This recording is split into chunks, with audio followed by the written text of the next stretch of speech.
Hello everyone, I am Nariman Asanov, musician and I guess one of those musicians who lives in New York, United States for past about 26 years, and I'll be excited to explain some of the music songs that we're going to be performing for you guys today, and also excited to just present a new program from Crimean Tatars community to you. The songs that we're going to perform today has direct meaning to the years of past 100 years that was very, very complicated for Crimeans. And first couple of songs, it will be sort of identity for Crimean Tatars back in early 1920s, and when Bolsheviks came and the Russian, I guess, establishment changed, and we had to survive. And a song Kaibushka has interesting lyrics that would describe why Russians hated those successful Crimeans and what they did to Crimeans, and how Kaibushkas actually were destroyed or dismantled or killed. A couple of songs from 60s would be reference to new generation of our composers and the musicians, and it would be also remarkable because it was happening all during the years of deportation by living or residing in Uzbekistan.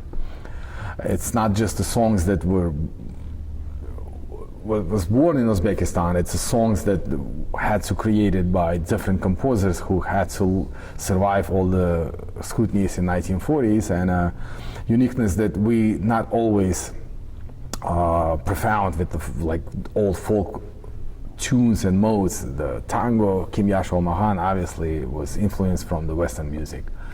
And late 90s were new wave of composers, and I choose them because Akhtem Esatov will sing them, and we like to have some fresh air, if you will, some fresh blood to our musical, I guess, material or agenda, to have composers introduced to you in form of what music and what poets actually created by writing the lyrics.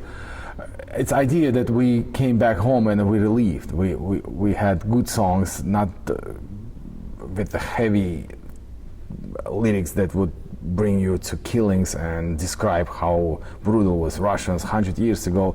100 years after, we were happy, and we were even maybe more like a kind of a romantic in a way of bringing sort of first look how we can meet Crimea and how we can listen waves of Black Sea, and how we would walk those narrow streets in Bakhchisarai, and how much emotionally we can get, speaking of missing your old memories and getting your memories back that you're finally home.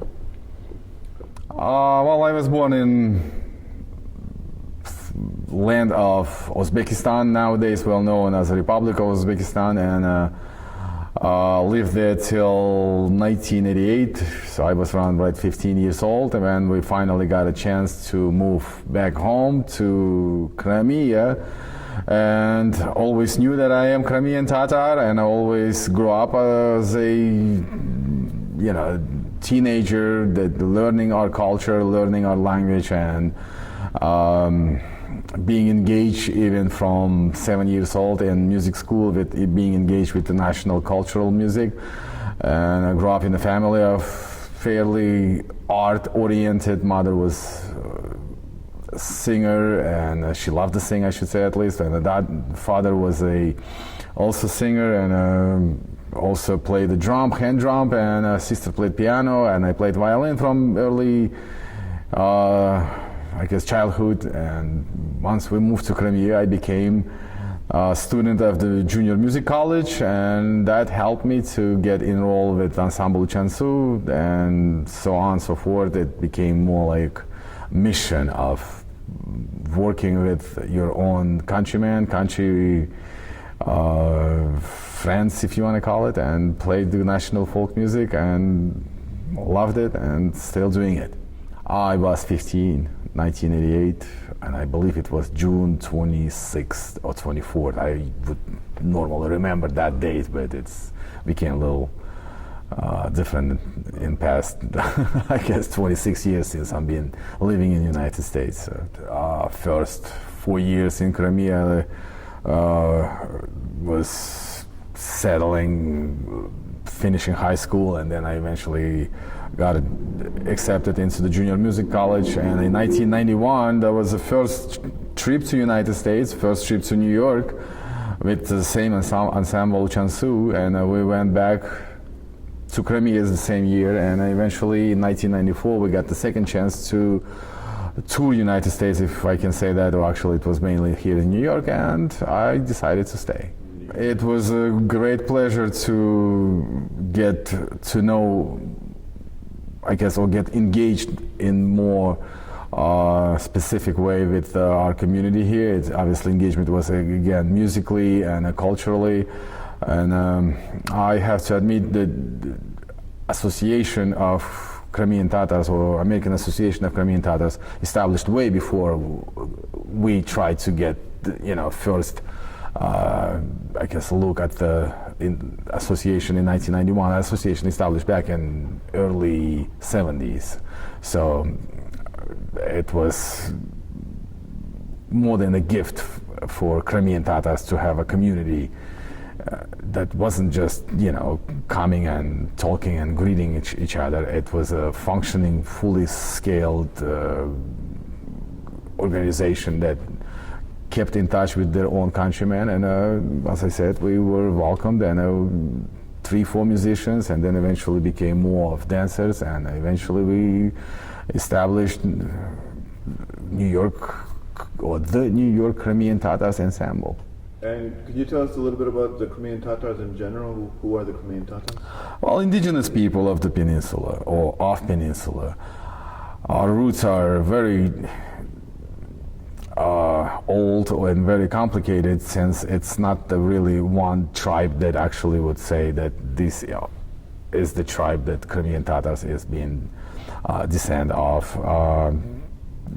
According to ethnographers, one of the first settlements in south part of the peninsula was ancient Greeks or Pontic Greeks, and northern tribes at the same time was probably still around like 2,000 or 3,000 BC. Some ethnographers thinks it was even 5,000 BC.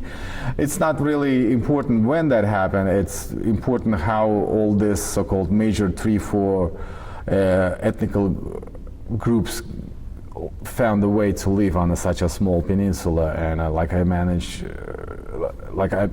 mentioned to say that northern tribes probably was with Cimmerians, and we got the Pontic Greeks in the south, and also Tavrians and Scythians eventually blend with at least like another maybe 10 or 15 small tribes that we would not really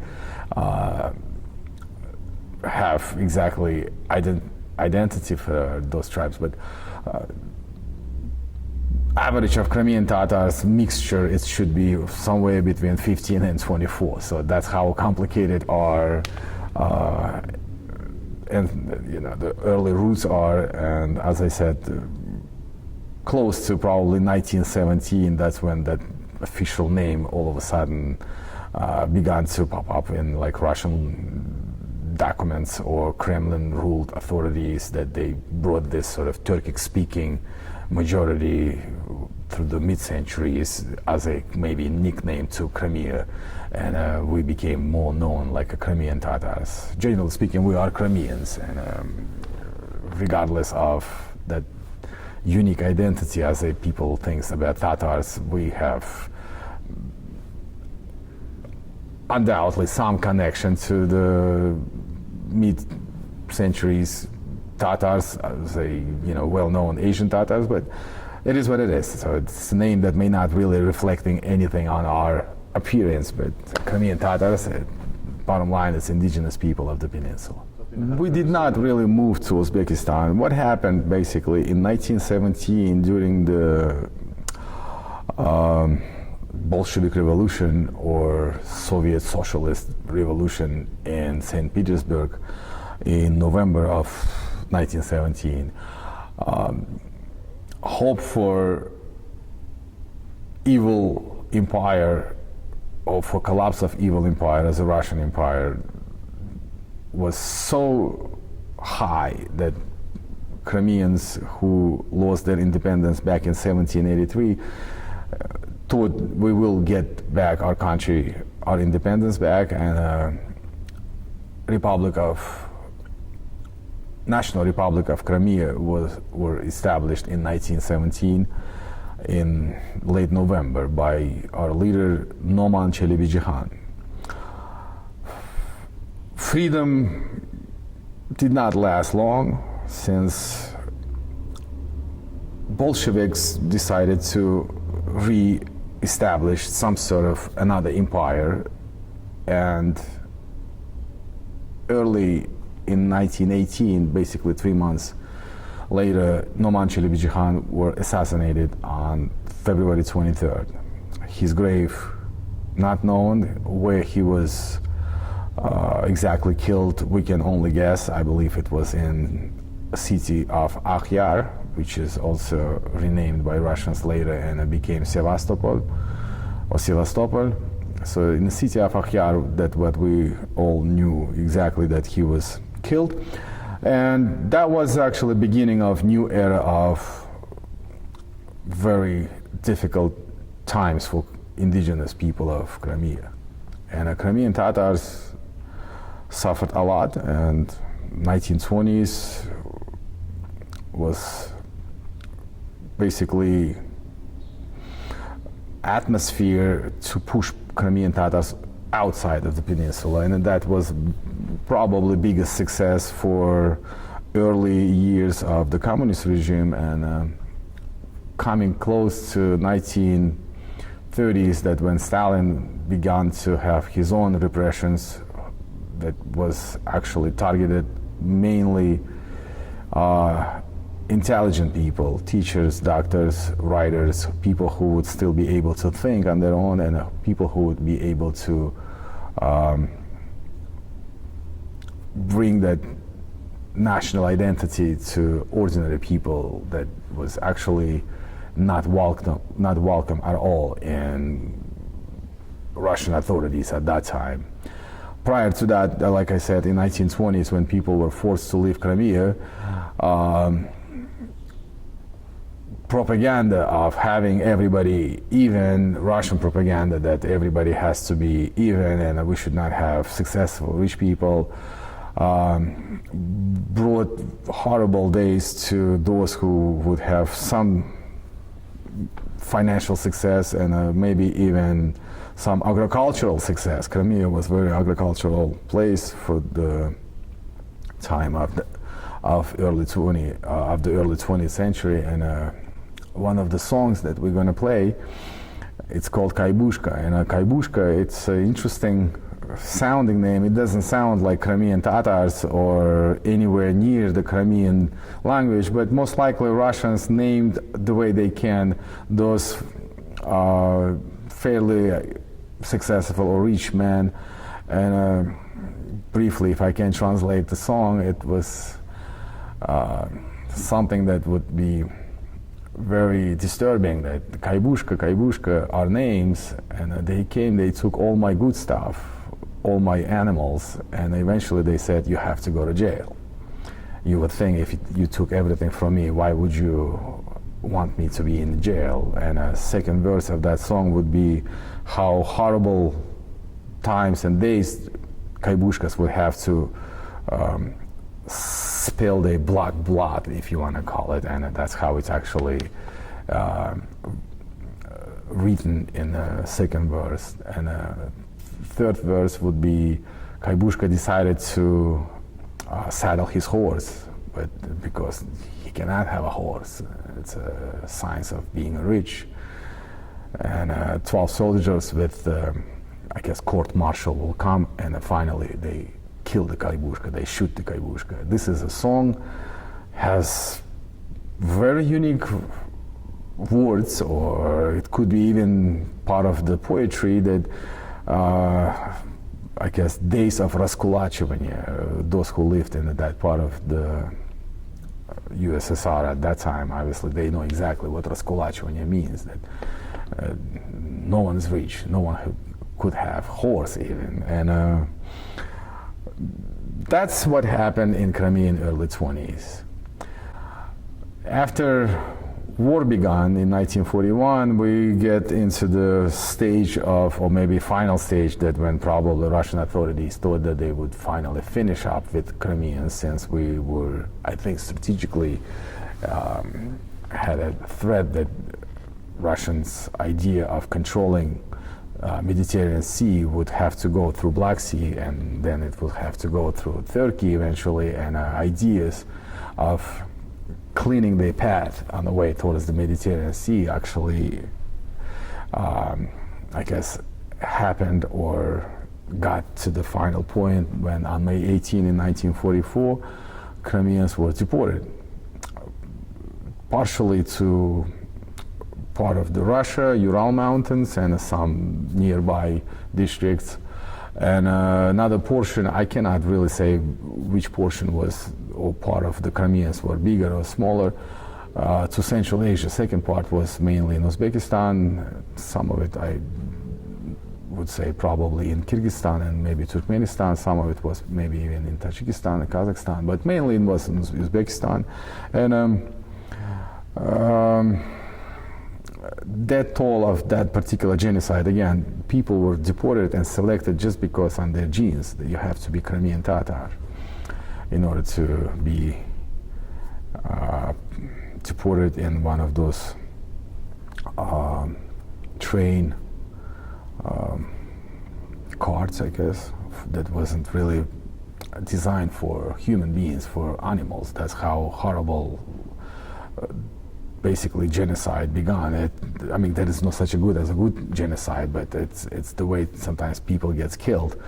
To my knowledge, probably about half of our population that were in deportation route were actually got killed before they reached the destination, because there was no food, no drink, nobody can give you anything. And my father actually went through that, and he remembered the train did not stop for first 2 days, did not stop at all. And he said the first stop was somewhere in mainland of Ukraine nowadays, maybe it was in the city of Kharkov, and he said the first death were actually in those train carts, and they would have to just throw out the dead bodies because the train stops just for a few minutes and you have to use those couple of minutes. Anyway, those who lived in Ural Mountains area, that include my father's side, I don't know. Officially, we lost about 50% of our population because of this deportation, but it sounded maybe more or less kind of friendly to certain agencies who brings this news, but it's quite possible it was way above 50%, maybe even in some places even 75%. Surviving years took definitely years, and till Stalin was alive, there was a curfews, even martial, how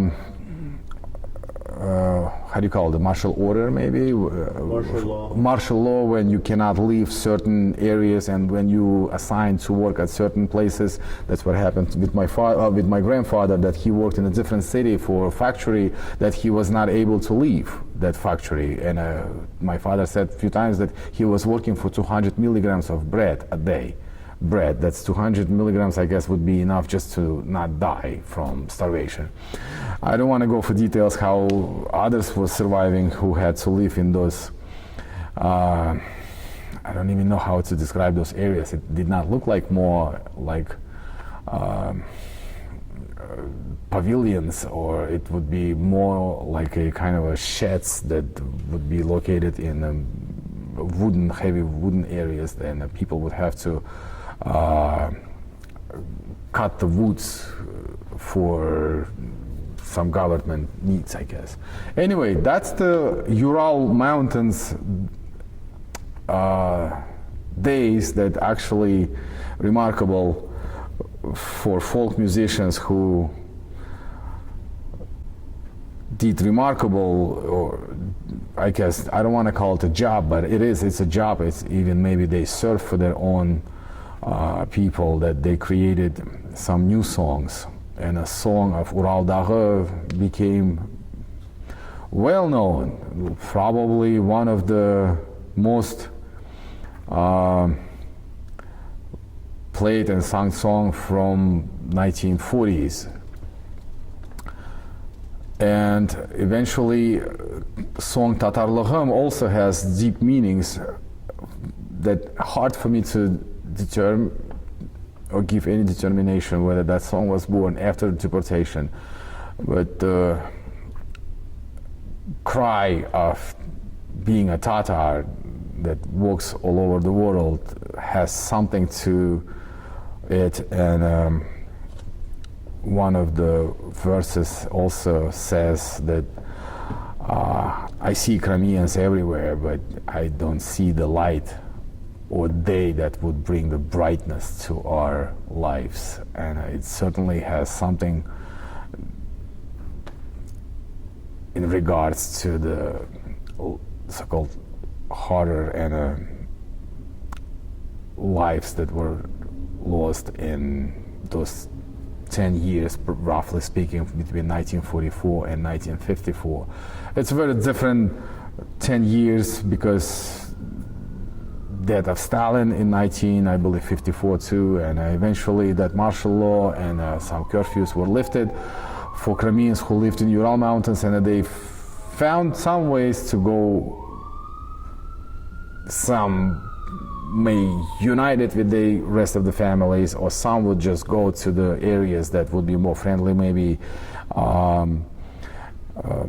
weather-wise. And Uzbekistan became one of the major locations where Crimean Tatars lived after 50s, mid-50s. I heard recently that some never left Ural mountain regions, and eventually they found a way to go home like 60 years later.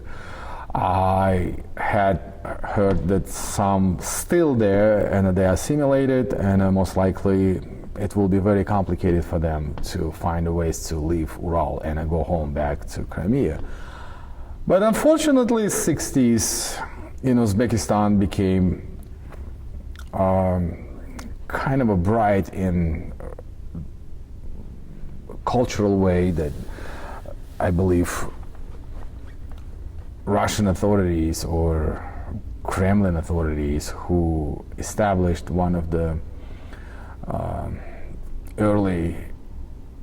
probably the early 60s, one of the government subsidized ensemble, and an ensemble called Haytarma, probably thought that we were going to be living in Uzbekistan forever. So at least something that should be done for them means for Crimeans, in order to have their culture going somehow.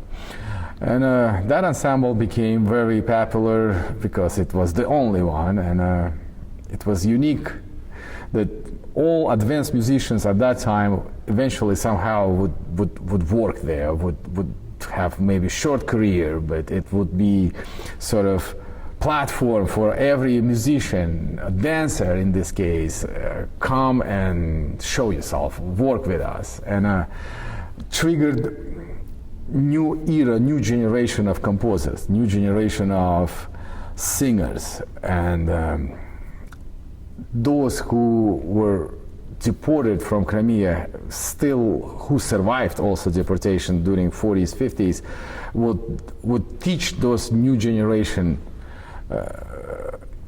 how to sing and how to bring national ornaments into the songs, into the instrumental pieces.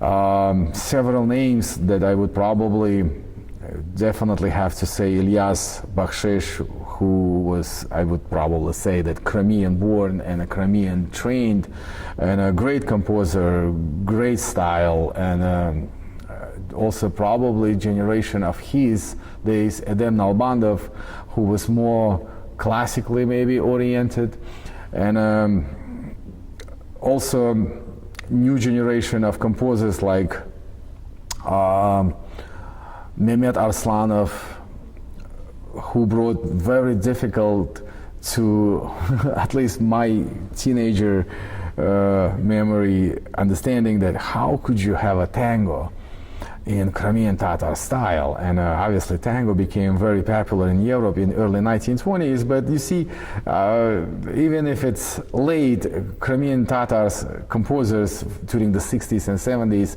developed some I guess new wave, if you want to describe this, and we began to move from like profound, very well-known sounding folk music a little bit in like so-called that Western direction, if you want to call it, because tango at that time I didn't know it's actually a region from Argentina that is way, way far away from Crimea and even Uzbekistan. But you know, even in France in 60s, and I guess there was influences from certainly from Western countries, brought some interesting points to our songs, and Uriye Kermenchikli was one of the also early members of Ensemble Haytarma, and Mehmet Arslanov, as I said, was her husband, also one of the early members of that ensemble.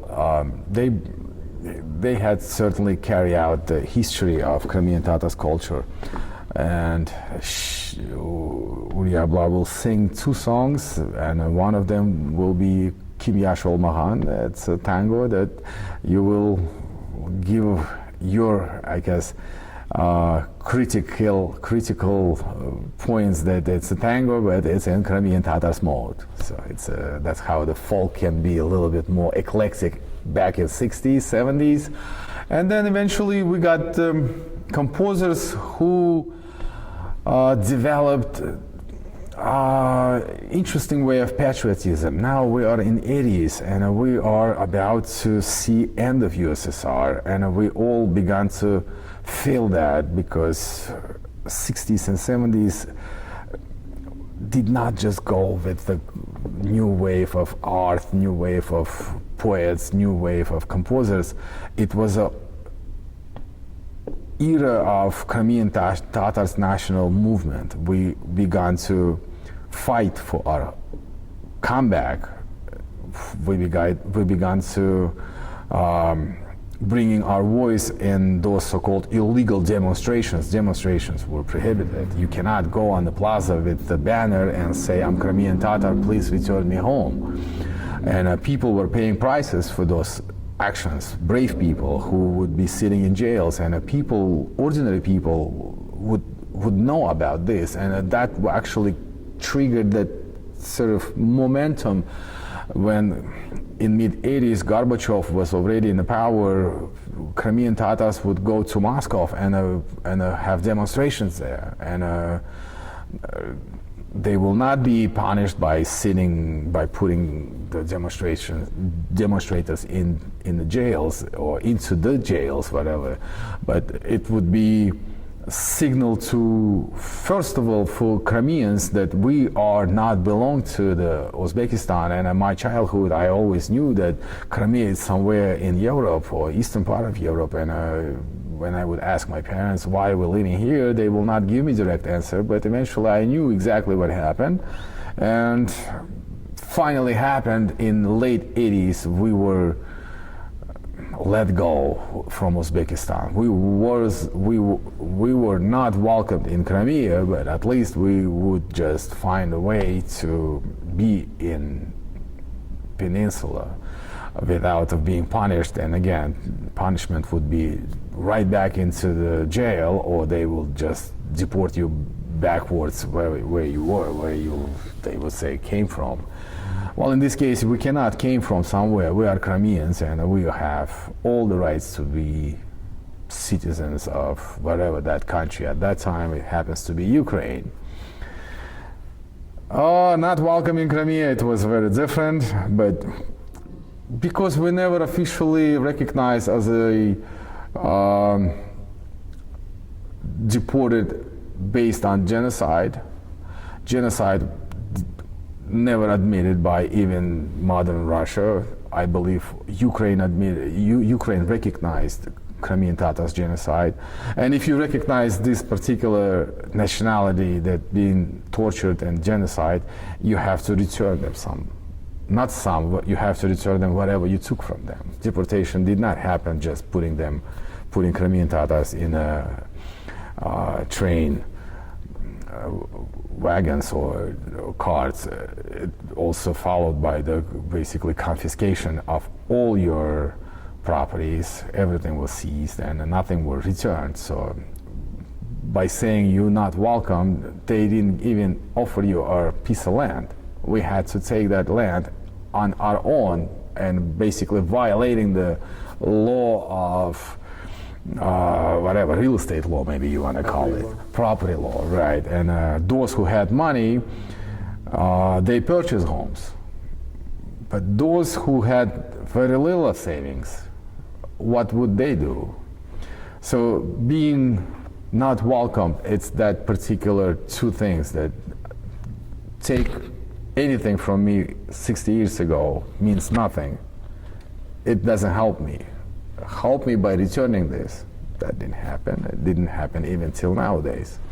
I think it would call restitution maybe, that when you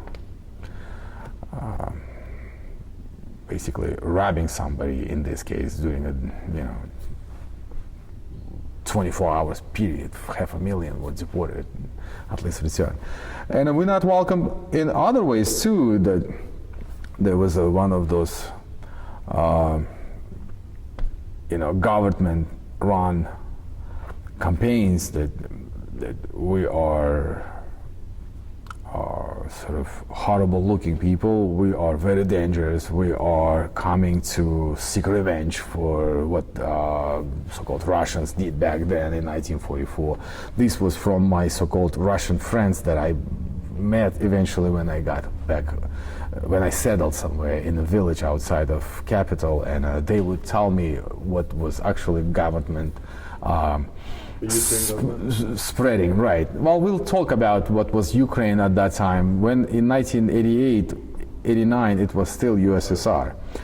And USSR had 15 republics, and Ukraine was one of them. And the territory of Ukraine geographically connects very little, sort of like a thin neck up north in so-called, end of peninsula. If you look northways, in direction of north, you will see there is a connection to the actual mainland of Ukraine, and that's how it became, I guess, Ukraine in 1954, I believe, or 56. General Secretary of Communist Party back then, Khrushchev, who kind of as a, I guess, friendly gesture, gave Ukraine from Russian Federation to Ukraine. And back then nobody thought USSR will collapse or USSR will end, and they thought it's just no big deal. And then became a big deal, obviously. So 1991, USSR collapsed. And believe it or not, in 21, it's 30 years since then. Someone cries, someone's happy. And I would say Crimeans must be happy, because that monster finally ended. And end of USSR, so-called, and beginning of new era, Ukraine. Not so much changed.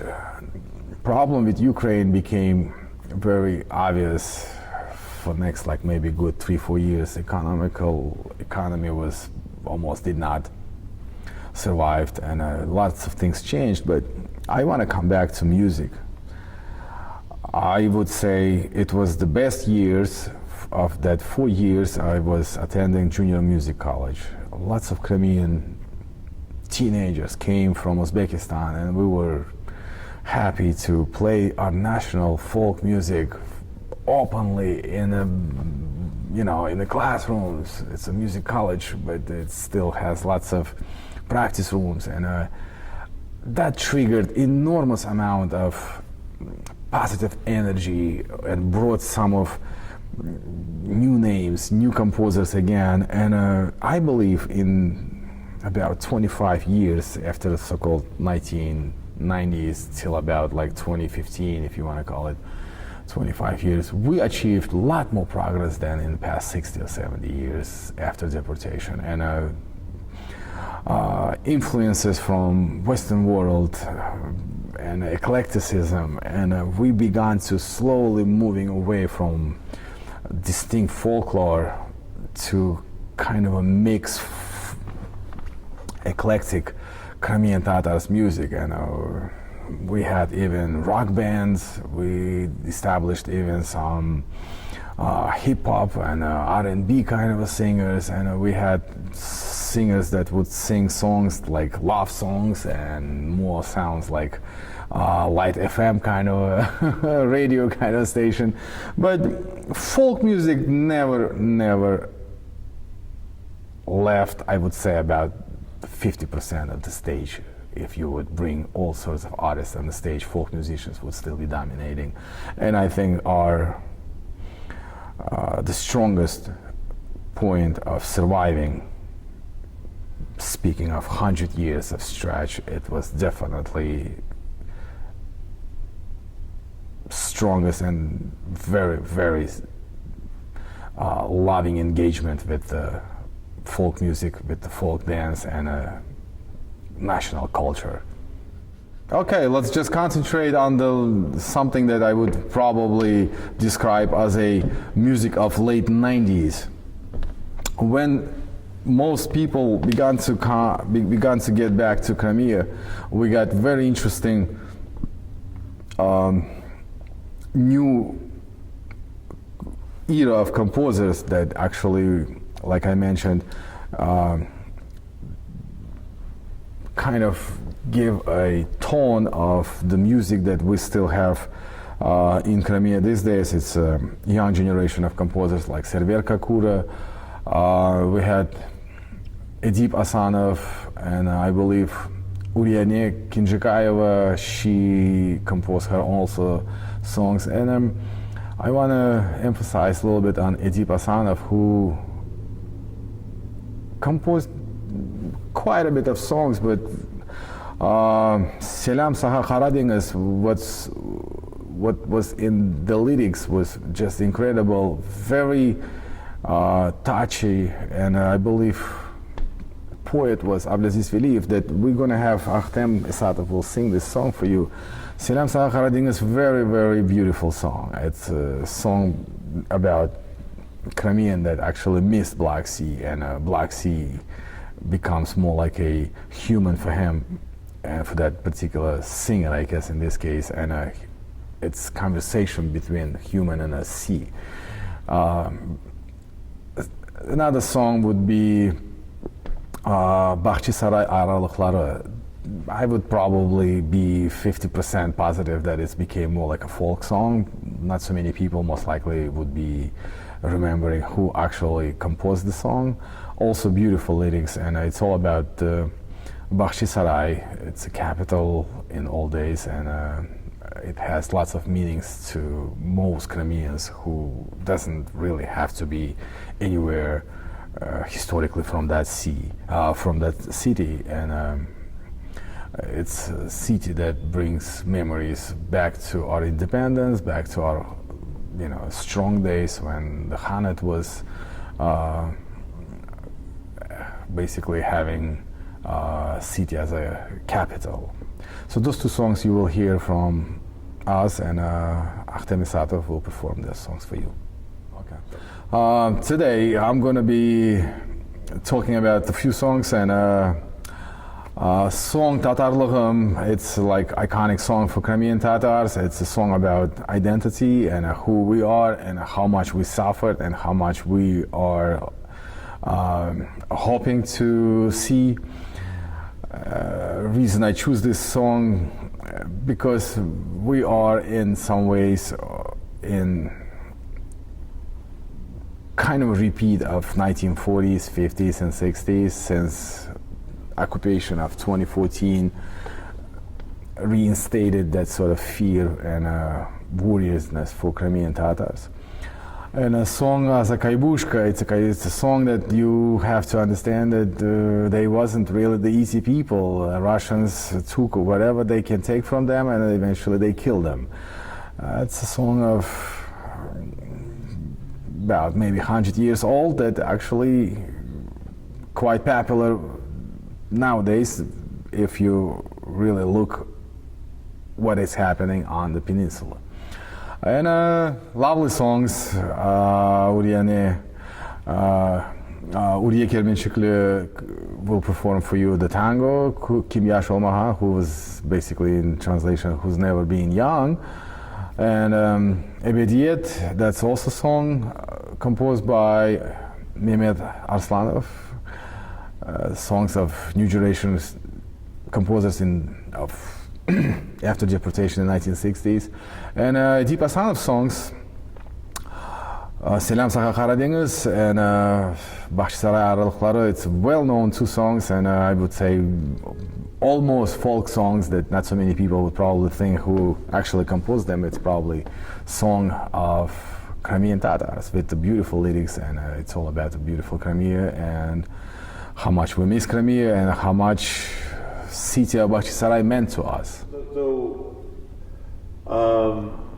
what about sustaining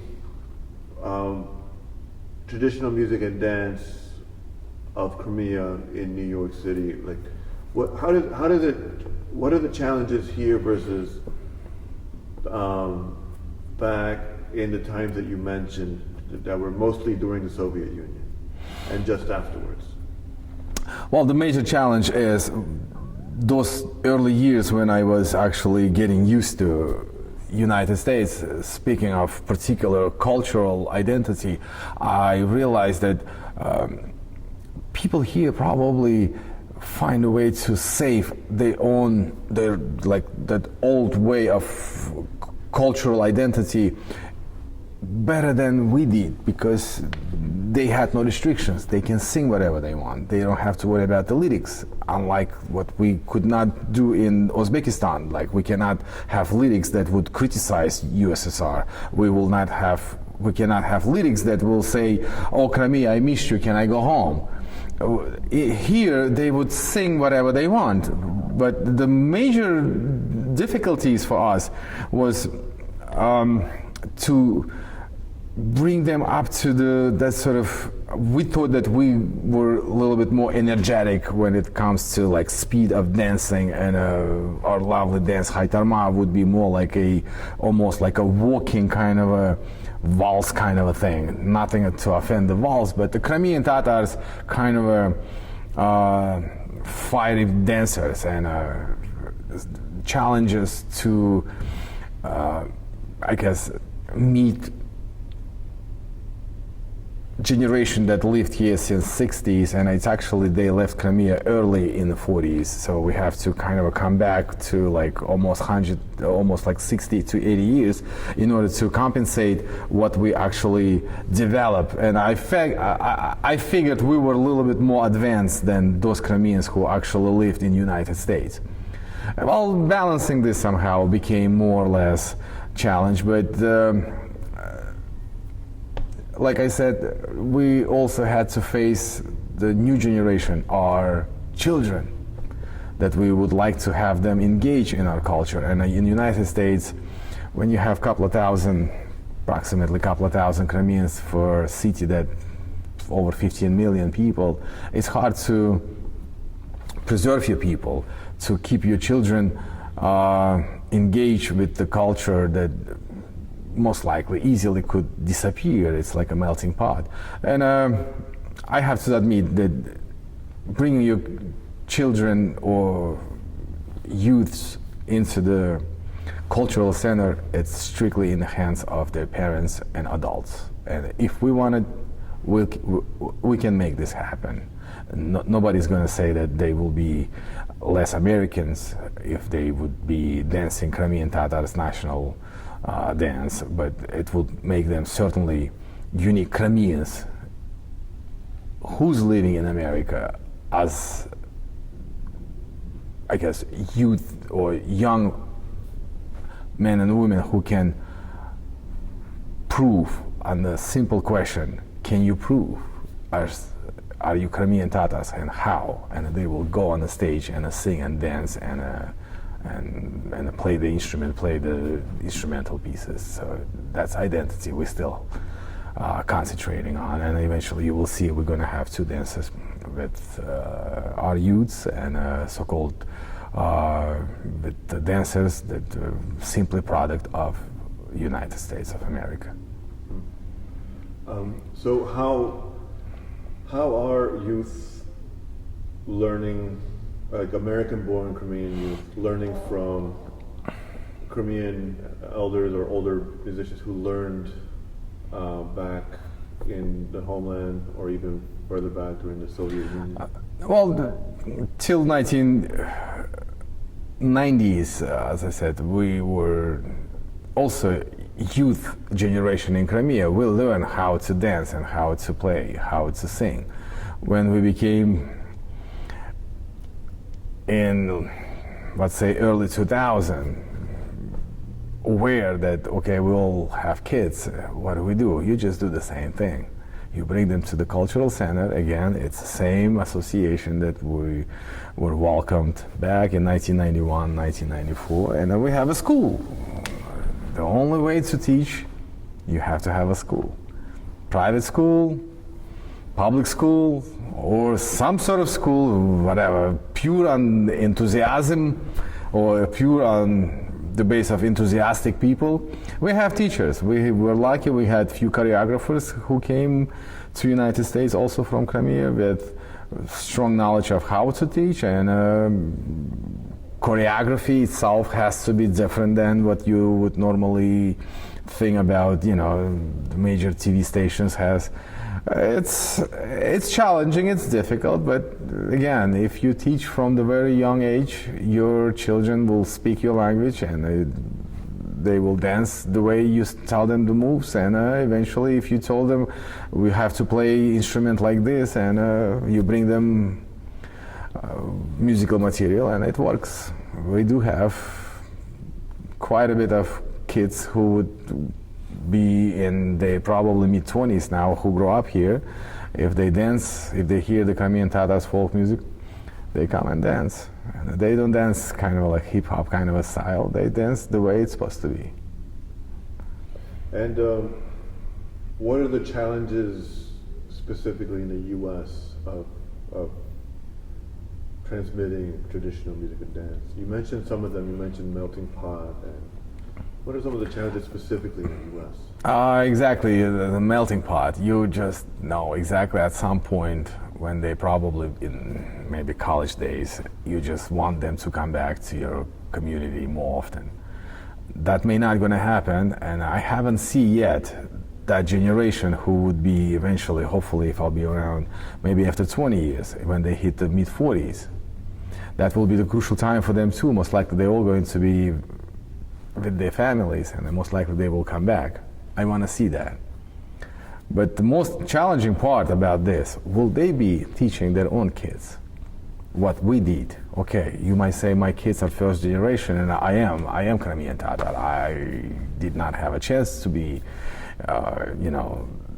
living in Crimea for many years, but did not have such a chance. But like I said, it became more like a profession. It doesn't matter where you live, you have to be Crimean, and my identity belongs strictly to my parents and environment that we were living in. And regardless if I had to live in days of my generation, I do respect the generations to come, and regardless what the reality of that generation will be, we need to keep up. If you don't give up, you will have your generation easily identified as a Crimean Tatar, or next generation easily identified as a Crimean Tatar. You would just have to ask the question. And again, I believe the challenge and maybe privilege is actually being, residents of United States. It's something that, yes, it's melting pot, but nobody really offending you or putting any kind of restrictions on producing your art or producing your culture, or reproducing or introducing your culture. It's a free world. It is a challenge sometimes to accept such a pressureless, or you would say probably open arms, come and do it, but sometimes it's just your effort while everything is prepared for you. So that's how we're going to concentrate on surviving. What do you want? What do you need to achieve your goals as a musician or as a teacher of Crimean music? Well, teacher as a music teacher, obviously I want to have my students to play Crimean Tatars folk music. Would be nice if they can sing also. But my personal goal is to develop, based on eclecticism, mixed with folk music, something that would make listeners outside of Crimean Tatars community so curious that they will ask and they will research and they will know, because of the hearing music that would make them, or even maybe in some ways will drive them into the history of my people, that would help me in, may not be in direct way, but it will help me that people all over the world should know what happened to Crimean Tatars. So it will help me by using power of music to introduce my nationality in this case, or my community, to other communities. That would be the goal. By using music again, in some ways it's a strong language. Folk, it's not just the music that you hear with the drum and some trumpet with accordion. Folk, it's a reaction of the time of the people who actually engaged with the singing and playing. Folk music is something that actually lives within communities. In this case, we have one big community, if you want to call it. And it has all kinds of rights to be different. And it has uncontrollable way of moving into something else. And maybe 200 years later, we will not be able to recognize it. As long as they know it's representing Crimeans, that would be the goal. Achievement of the goal, if you want to call it. That's it.